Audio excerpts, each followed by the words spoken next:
Bonjour à vous mes amis scorpions, bienvenue sur ma chaîne Intuition des Sérines. J'espère que vous allez bien. Allez, on va commencer tout de suite. Il y a une forme très particulière d'agitation qui apparaît juste avant qu'une vérité ne finisse par percer la surface. Ce n'est pas exactement de la peur, et ce n'est pas non plus de l'excitation. C'est comme se tenir dans un couloir avec deux portes, en sachant que l'une d'elles est sur le point de s'ouvrir, que tu sois prêt ou non. Si dernièrement tu as remarqué ce bourdonnement sourd et persistant sous chaque chose, un petit parasite dans tes pensées, une petite tension dans ta poitrine, je veux que tu saches que ce n'est pas anodin. Ce n'est pas toi qui es trop sensible ou qui réfléchis trop, c'est ton intuition qui capte quelque chose avant que ton esprit conscient n'en ait le langage. Bonjour à tous, bienvenue de nouveau, la lecture d'aujourd'hui est pour toi et je vais être honnête avec toi d'emblée, celle-ci frappe fort. Avant d'aller plus loin, mon rappel habituel, ceci est une lecture générale destinée à la réflexion, à la guérison et au divertissement. L'énergie est sélective, elle peut donc ne pas s'appliquer à chacun de ceux qui regardent. Prends ce qui résonne et mets doucement de côté ce qui ne résonne pas. Rien ici ne remplace un conseil professionnel. Considère ceci comme un miroir, pas comme un verdict. Alors voici le message d'aujourd'hui, ramené à son cœur. En ce moment même, tu es sur le point d'apprendre toute la vérité. Et cela les dérange bien plus que tu ne le réalises que tu es avancé dans ta vie. Tirons le rideau ensemble.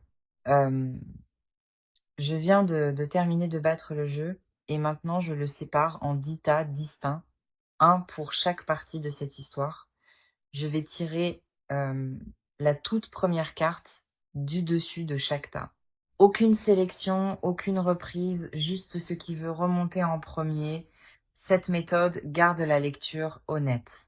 Elle laisse l'énergie tomber là où elle tombe, sans que je l'oriente d'un côté ou de l'autre. Alors, prends une respiration avec moi un instant et voyons exactement ce qui veut émerger pour toi aujourd'hui. D'accord, les 10 tas sont prêts et maintenant nous allons passer au premier tas. Retournons-le ensemble et voyons ce qui nous attend. Il y a déjà un poids dans celui-ci. Une sorte de tension avant la révélation. Prends une respiration avec moi et la carte qui se présente à toi en ce moment est le 2 d'épée. Cette carte est le moment exact juste avant que le bandeau ne tombe. Regarde l'image devant toi. Une femme debout dans un champ ouvert, les yeux bandés, les bras croisés au-dessus de la tête au lieu de tenir une arme devant elle. C'est un changement puissant par rapport à l'image habituelle et cela modifie complètement le ressenti. Ce n'est pas quelqu'un qui se défend d'une attaque, c'est quelqu'un qui a renoncé au contrôle volontairement, choisissant de ne pas regarder encore, même si quelque chose tourne clairement autour d'elle. Et remarque ces deux corbeaux au-dessus d'elle. Des oiseaux comme ceux-là, dans l'imagerie du tarot, représentent presque toujours des messages, des présages, des vérités qui cherchent à atterrir, ils ne l'attaquent pas. Ils attendent, planent, tournent autour du moment qu'elle n'est pas encore tout à fait prête à affronter. C'est exactement là que beaucoup de cette énergie se situe en ce moment, entourée de signes, de murmures, de choses presque à portée de main, mais choisissant encore, consciemment ou non, de garder le bandeau un peu plus longtemps. Voici ce que les gens comprennent souvent mal à propos de cette carte. Il ne s'agit pas vraiment d'être aveugle à la vérité, il s'agit de s'y préparer. Une partie de toi presse déjà ce qui tourne au-dessus de ta tête. Et ce champ silencieux, grand ouvert, est l'endroit où tu te rassembles avant de finir par lever les yeux. Je veux être honnête avec toi. Cette attente n'est pas du temps perdu. Chaque jour passé dans cet espace incertain est un jour où tu bâtis silencieusement la force d'affronter ce qui vient sans broncher. Quand tu retireras enfin ce bandeau, ces corbeaux ne te prendront pas au dépourvu. Tu sauras déjà quelque part à l'intérieur exactement ce qu'ils essayaient de te dire. Alors, imprègne-toi de cette image un instant. L'immobilité, les oiseaux, les bras croisés. Cette carte n'est pas la fin de l'histoire, c'est le seuil. Et ce qui attend juste au-delà est exactement ce que nous sommes sur le point de découvrir ensuite. Et si cette carte parle en ce moment, voici le conseil doux qu'elle offre. Donne-toi la permission de ne pas avoir toutes les réponses aujourd'hui. Sors faire une promenade. Mets ton téléphone en silencieux pendant 1 heure. Laisse ton esprit respirer avant qu'il n'ait à assimiler quoi que ce soit de lourd. La vérité ne va nulle part. C'est toi qui es prêt à retirer le bandeau. Maintenant, passons au deuxième tas. Retournons-le et voyons ce qu'il y a ici. Et celle-ci est le jugement. Cette carte est l'appel au réveil le plus fort de tout le jeu. Et regarde ce qui se déploie devant toi. Une femme qui tend les bras vers le haut, tout son corps orienté vers le ciel, le bout des doigts touchant presque une figure lumineuse qui s'élève au-dessus d'elle dans cette profonde lumière turquoise. Cette figure n'est pas seulement un symbole de guérison, c'est la vérité elle-même qui remonte enfin après avoir été maintenue sous la surface bien trop longtemps. Voici ce qui rend le jugement différent de toutes les autres cartes de vérité de ce jeu. Elle n'est pas partielle, ce n'est pas un indice, ni un morceau du puzzle. C'est le moment où la vérité entière sur les gens autour de toi, qui y sont vraiment, ce qui voulait vraiment, quels étaient leurs vrais motifs depuis le début, est nommée une fois pour toutes. Pas adoucie, pas à moitié expliquée, tout entière. Remarque à quel point elle tend directement les bras vers cette lumière, paume touchant presque paume. C'est une reconnaissance totale, pas une vague suspicion. Tout ce qui tourne autour de toi dernièrement, les doutes, euh, les petites incohérences, euh, les intuitions dont tu essayais de te dissuader, cette carte dit que euh, rien de tout cela ne reste flou désormais. C'est sur le point d'être dit clairement, euh, sans plus aucun endroit où quiconque puisse se cacher. Et voilà le karma tissé dans cette carte. Quand le jugement apparaît, rien n'est autorisé à rester dans l'ombre. Ni les mensonges, ni la manipulation silencieuse, ni même les gens qui croyaient sincèrement avoir parfaitement effacé leurs traces. L'appel retentit et il atteint tous ceux qu'il est censé atteindre, eux compris. Regarde ces grands roseaux qui l'encadrent de chaque côté, presque comme un seuil. C'est toi, debout au bord, entre la vie que tu vivais, à moitié conscient, et celle où tu vois enfin chacun et chaque chose avec une clarté totale. Alors imprègne-toi de cette image un instant. Le geste qui se tend, la lumière, le seuil, parce que ce qui est sur le point d'être nommé n'est pas seulement un sentiment que tu portes, c'est la vérité entière sur les gens que tu remettais en question. Et une fois que le jugement l'a énoncé, on ne peut plus la remettre dans l'obscurité. Si tu te souviens du bandeau du 2 d'épée, c'est exactement ce qui attendait de l'autre côté. Tu n'évitais pas la vérité par faiblesse. Tu attendais simplement le bon moment. Et c'est ce moment. Alors, voici un petit conseil ancré. Quand cette clarté arrivera, résiste à l'envie de confronter qui que ce soit tout de suite. Donne-toi une journée. Écris-le. Parle à quelqu'un en qui tu as confiance. Laisse d'abord la poussière retomber. La vérité n'a pas besoin que tu réagisses instantanément. Elle a juste besoin que tu la vois enfin clairement, selon tes propres termes. Et une fois que tu la verras vraiment, tu te demanderas comment tu as pu douter de toi. Maintenant, passons au troisième tas. Retournons-le et voyons ce qu'il y a ici. Prends une respiration. Et celle-ci est le pape. Cette carte porte une énergie très différente des deux précédentes. Regarde l'image devant toi. Une figure assise en tailleur, ancrée, riant presque avec une tranquille certitude, tandis que derrière elle, tout un escalier s'élève, marche après marche, vers un ciel étoilé et lumineux, menant à un symbole sacré tout en haut. Cet escalier est le message entier de cette carte. Rien de cette vérité n'est arrivé au hasard. Elle a été bâtie étape après étape, avec une structure qui maintient chaque pièce en place. C'est la différence entre un sentiment et un fait. Le pape te dit que cette vérité ne repose pas sur des suppositions ni sur l'émotion. Elle a une fondation, il y a un système, un motif, des preuves qui s'alignent pièce par pièce, presque comme ces marches, assez solides pour porter du poids, assez solides pour qu'une fois que tu les as gravies, tu ne puisses plus ignorer ce qui attend au sommet. Remarque à quel point elle est calme et posée, pas anxieuse, pas en train de courir après des preuves. C'est l'énergie de quelqu'un qui sait déjà que le sol sous ses pieds est solide. Cette vérité n'a pas besoin d'être défendue bruyamment, parce qu'on ne peut pas la réfuter ni la ramener à la confusion par des explications. Elle est, tout simplement. Et voici le karma lié à cette carte. Quiconque essaye de tordre ou de déformer une vérité bâtie aussi systématiquement ne sera pas exposé par toi directement. Il sera exposé par la structure elle-même, par le système lui-même et par les gens autour de lui qui commencent aussi à remarquer le motif. L'escalier ne s'effondre pas parce que quelqu'un le pousse, il reste exactement là où il est, et ce sont ceux qui essayent de le nier qui finissent par trébucher sur leur propre histoire. Si le jugement était le moment où la vérité a été nommée, le pape est ce qui prouve qu'elle n'a jamais été un simple sentiment au départ, et voici le conseil tranquille que cette carte offre. Tu n'as pas besoin de monter un dossier, d'argumenter ni de convaincre qui que ce soit. Les preuves gravissent déjà cet escalier d'elles-mêmes. Ton seul travail en ce moment est de rester ancré, de continuer à respirer et de laisser la structure de la vérité faire son œuvre. Très bien, passons au quatrième tas. Retournons celui-ci et voyons ce qu'il garde pour toi. Une petite pause ici. Cette carte est le chevalier de denier. Si le pape était l'escalier, la structure qui maintient cette vérité ensemble, le chevalier de denier est celui qui la gravit régulièrement, une marche ancrée à la fois. Et regarde bien cette image, il ne chevauche pas à pleine vitesse. Il marche pieds nus, menant son cheval à côté de lui, plutôt que de foncer en avant. C'est délibéré. C'est quelqu'un qui fait assez confiance au processus pour ne pas le précipiter. Remarque la traînée de pièces derrière lui qui grandit de plus en plus à mesure qu'il avance.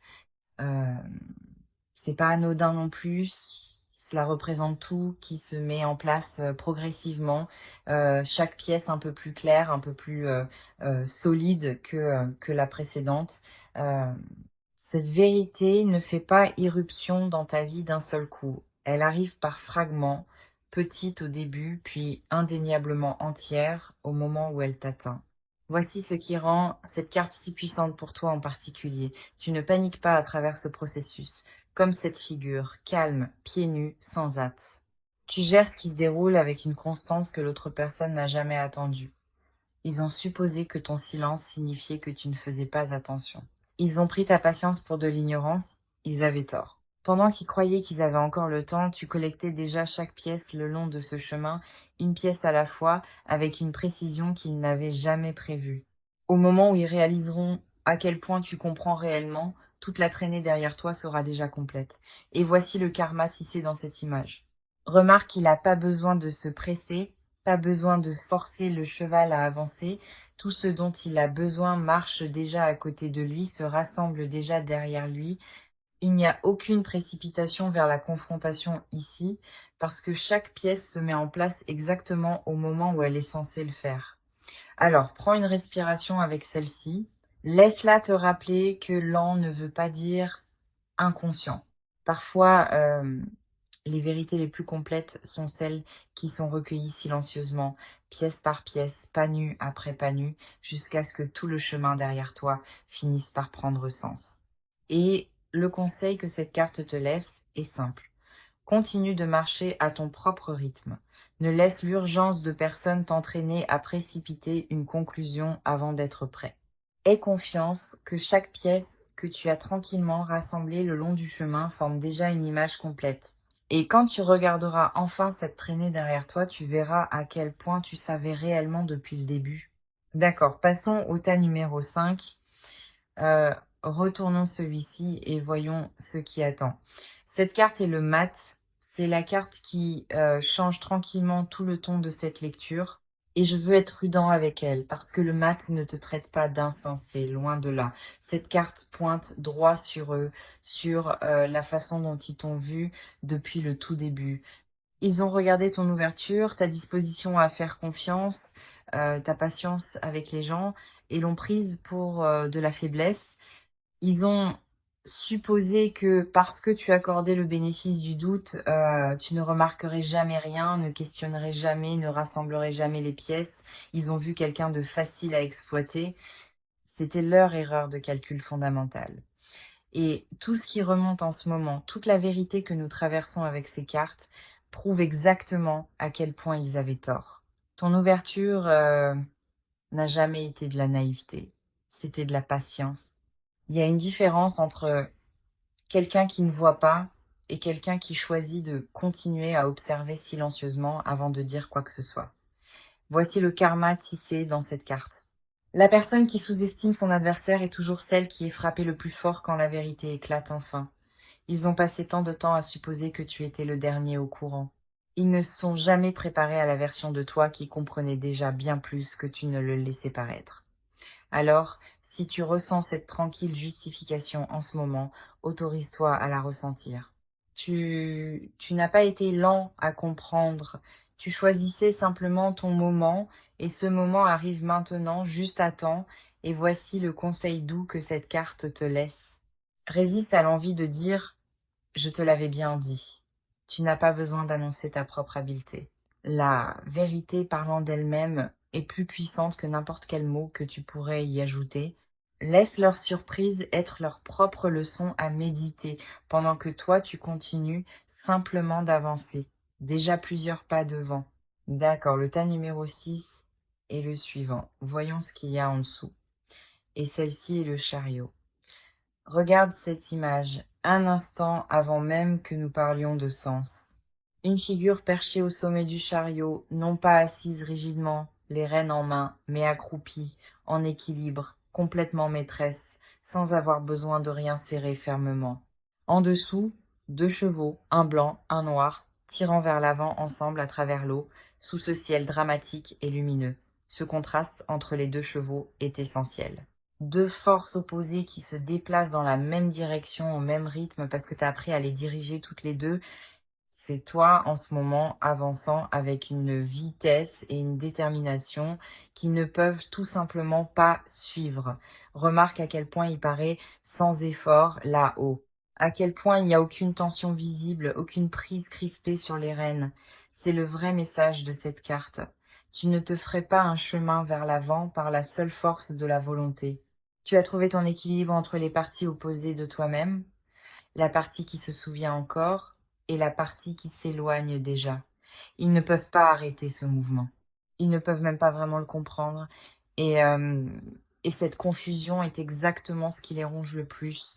De là où ils se tiennent, rien de tout cela n'a de sens. Comment se fait-il que tu avances encore après tout ce qui s'est passé? Pourquoi n'es-tu pas bloqué? Pourquoi ne luttes-tu pas? Pourquoi as-tu l'air de glisser sur cette eau au lieu de t'y noyer? Voici le karma lié à cette carte. Chaque tentative qu'ils font de te retenir, chaque message, chaque je prends juste de tes nouvelles, euh, chaque tentative discrète de te ralentir ne fait qu'ajouter du carburant aux roues qui tournent déjà sous toi. Ils croient créer de la friction. En réalité, ils regardent simplement un bateau qui a déjà quitté le rivage. Regarde ce bateau qui suit les chevaux aussi. Il n'est pas vide.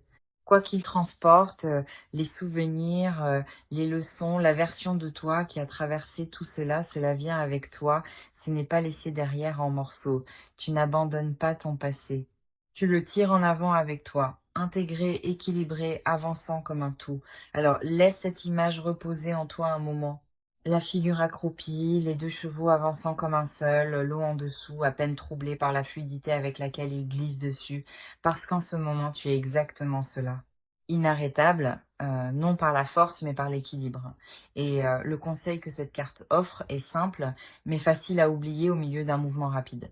Ne confonds pas l'élan avec le besoin de prouver quelque chose. Tu n'as pas à convaincre qui que ce soit que tu vas bien ou que tu as tourné la page. Laisse ton mouvement vers l'avant parler de lui-même. Si tu ressens l'envie de t'expliquer à quelqu'un qui essaye encore de te ralentir, euh, c'est ton signal pour desserrer un peu plus ta prise et faire confiance. Les chevaux savent déjà exactement où ils vont. Très bien, passons au tas numéro 7 maintenant. Il est temps de retourner celui-ci. Et cette carte est le roi de denier.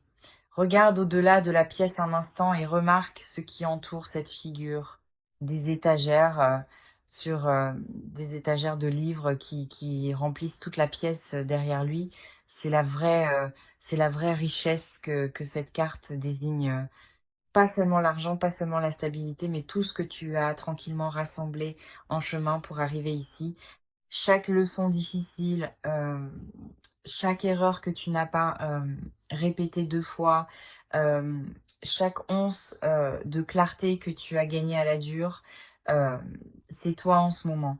Pendant qu'ils étaient, occupés à essayer, d'ébranler ta fondation, tu étais, ailleurs entièrement, à bâtir ta compréhension, à apprendre ce que tu ne permettras plus jamais, à devenir quelqu'un de bien plus discernant que la personne qu'il pensait pouvoir encore manipuler.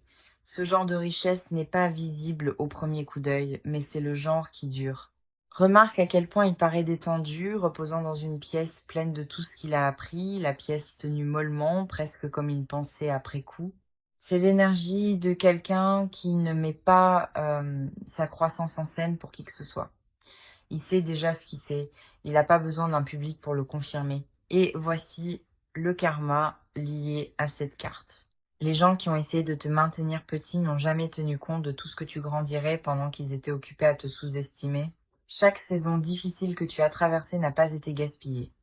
Elle est devenue une partie de cette bibliothèque tranquille et bien fournie que tu portes maintenant en toi. Une qu'ils ne peuvent ni toucher, ni emprunter, ni s'attribuer. Alors, prends une respiration avec celle-ci. Laisse-la te rappeler que tout ce à quoi tu as survécu a déjà été converti en une sagesse que tu porteras pour le reste de ta vie. Et le conseil ici est simple. Continue d'enrichir cette bibliothèque. Lis la situation, apprends sa leçon et range-la tranquillement. Le tas numéro 8 est le suivant. Retournons-le. Une brève pause, et cette carte est le Dix de coupe. Regarde cette image un instant.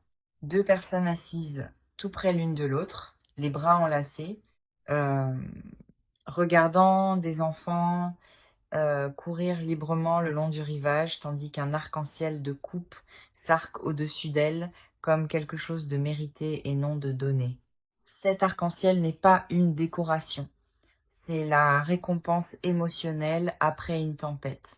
Et on n'obtient pas un tel ciel sans avoir traversé quelque chose d'abord. C'est le genre de bonheur que cette carte désigne pour toi en ce moment. Pas un bonheur qui dépend de la circonstance parfaite. Pas une joie qui a besoin de l'approbation de quelqu'un d'autre pour se sentir réel. C'est le genre tranquille et intérieur. Celui qui existe simplement parce que tu as enfin choisi la paix plutôt que le chaos, toi-même plutôt que des gens qui ne t'ont jamais vraiment vu. Remarque que les deux figures ne cherchent pas de validation à l'extérieur. Elles sont juste présentes ensemble, regardant quelque chose de joyeux se dérouler sans avoir besoin de l'expliquer à qui que ce soit. C'est la version du contentement que le bruit extérieur n'ébranle pas, parce qu'elle n'a jamais été bâtie sur l'approbation extérieure au départ. Et voici la vérité plus profonde de cette carte. Ce genre de plénitude n'est pas arrivé par accident. C'est la récompense de chaque choix difficile que tu as fait en chemin. Chaque fois que tu t'es éloigné alors qu'il aurait été plus facile de rester. Chaque fois que tu as choisi ta propre paix, même quand cela semblait solitaire au début. Cette joie est le reçu de ce courage. Alors, imprègne-toi de cette image un instant. L'arc-en-ciel, la proximité, les enfants qui jouent librement au loin, parce que ceci pourrait bien être un aperçu du bonheur tranquille et mérité vers lequel tu avances. Et chaque choix paisible que tu as fait en chemin bâtit tranquillement la vie exacte que cette image te montre. Le tas numéro 9. Maintenant retournons-le et voyons une brève pause et cette carte est la tour. C'est le moment où tout ce qu'ils ont construit pour se dresser contre toi finit par s'effondrer. Chaque mensonge, chaque version tordue de l'histoire, chaque récit soigneusement arrangé pour les faire paraître innocents, tout en te dépeignant comme le problème, tout s'effondre d'un coup, pas progressivement, pas silencieusement, tout en même temps. Et voici ce qui rend cette carte si indéniable. Rien de tout cela n'arrive parce que tu l'as démolie. Tu n'as pas eu besoin de les exposer, de discuter avec eux, ni de te battre pour prouver quoi que ce soit. La vérité est simplement devenue trop lourde pour que leur histoire continue à la porter. Une structure bâtie sur la malhonnêteté n'allait jamais survivre à une vraie pression. Ce n'était qu'une question de temps. C'est le karma que porte cette carte. Et c'est un karma lourd. Quoi qu'ils aient chuchoté dans ton dos, quelle que soit la version des événements qui se sont racontés pour se sentir justifiés, quelle que soit l'image qu'ils ont essayé de protéger à tes dépens, euh, rien de tout cela n'a le droit de rester debout, non pas parce que l'univers est cruel, mais parce que la vérité l'emporte toujours sur un mensonge à terme, peu importe avec quel soin il a été construit. Et remarque quelque chose d'important ici. Tu n'as pas à faire quoi que ce soit pour que cela se produise. Tu n'as pas besoin de les confronter, de corriger le récit, ni de t'assurer qu'ils obtiennent ce qui leur revient. Ce travail est déjà en train de se faire complètement indépendamment de toi.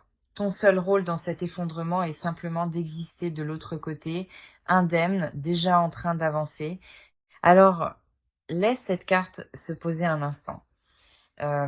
Et parfois, le genre de justice le plus puissant n'est pas bruyant.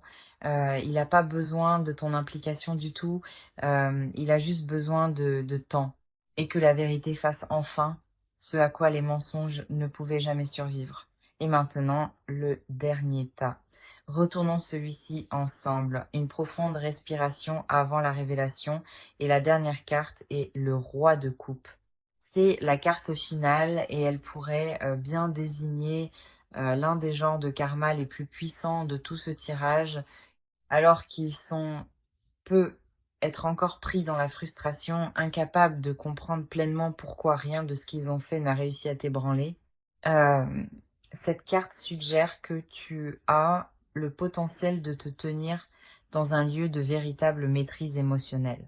Pas nécessairement de la colère, pas nécessairement un besoin de vengeance, pas un besoin de prouver quoi que ce soit à qui que ce soit.